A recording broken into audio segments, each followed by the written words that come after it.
Ladies and gentlemen, boys and girls, this the news beat presented to you by Ladies Like and Jess Sentino. Follow the beat from the studio to the street. Info with the flow keeps you sharp and in the know. Sit back, relax, enjoy the news. Follow. Please tell me you've watched Black Panther. Of course, I've watched it 3 times over. That movie put positive light on Africa and made over $360 million. There's a lot to love about the world of Wakanda.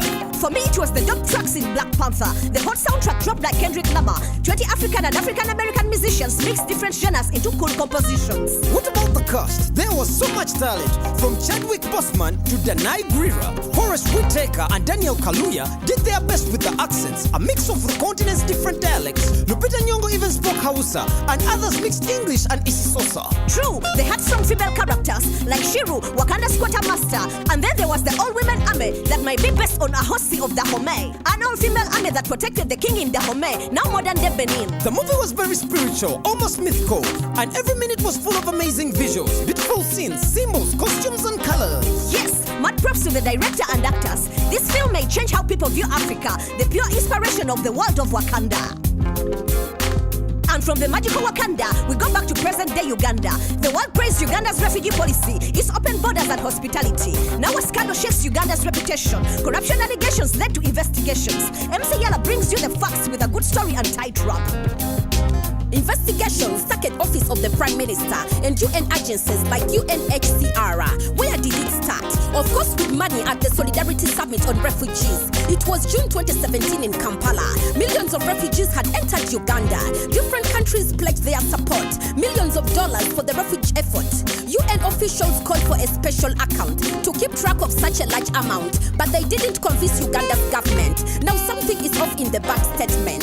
A whistleblower tipped off the donor nations, and now there is long list of allegations like fraud in food distribution, bribes given for refuge registration, bribes for officials at border crossings, and human trafficking, just to name a few.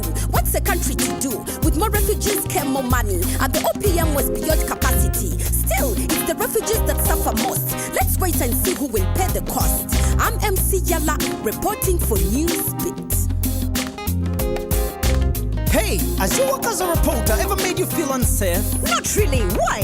Well, there is a global wave of attacks on press freedom, and this also threatens Ugandan journalism. 2 Ugandan journalists were missing. Charles Setukuri disappeared. He is a journalist from New Vision. A veteran journalist from Nile FM and BTN, Reverend Isaac Baka, had been kidnapped 4 months ago by unknown men in Mukono. The parliament wanted an explanation from the Ministry of Internal Affairs. Apparently, Reverend Baka was sent to Luzira Maximum Security Prison on charge of treason. The next day, New Vision journalist Charles Setukuri scuffed in industrial area at his office. Luckily, he was safe and sound. It's becoming a worrying trend. Journalists face more and more intimidation and harassment. In 2017, Gertrude Huitware, a journalist for NTV, wrote a blog post defending Stella Nyanzi. The topic was the First Lady's promise to provide schools with sanitary pads. She was kidnapped in broad daylight and later found at night. She has since then been mostly underground. Uganda is not a champion of press freedom, and things are only going down on the World Press Freedom Index. Uganda dropped from the place of 102 to 112 in 2017 out of 180 countries.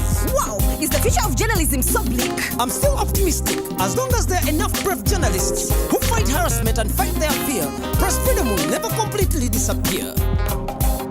For years, we've only talked of Silicon Valley, but Konza Metropolis Development Authority is building a mass tech city under Kenya's Vision 2030. It will be a hub for research and development. It will be a target for foreign investments. It will be a great space for startups to grow. Kenya's tech companies couldn't ask for more. Really?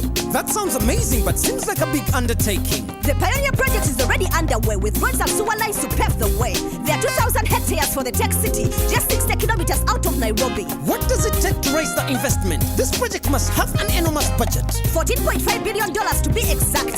You need big money to make a big impact. Don't sweat it. The government is already looking for investment. Still, think of big vision and ambition. It can provide 17,000 jobs upon completion. That's impressive. Maybe this can inspire Uganda to develop big projects like Kenya.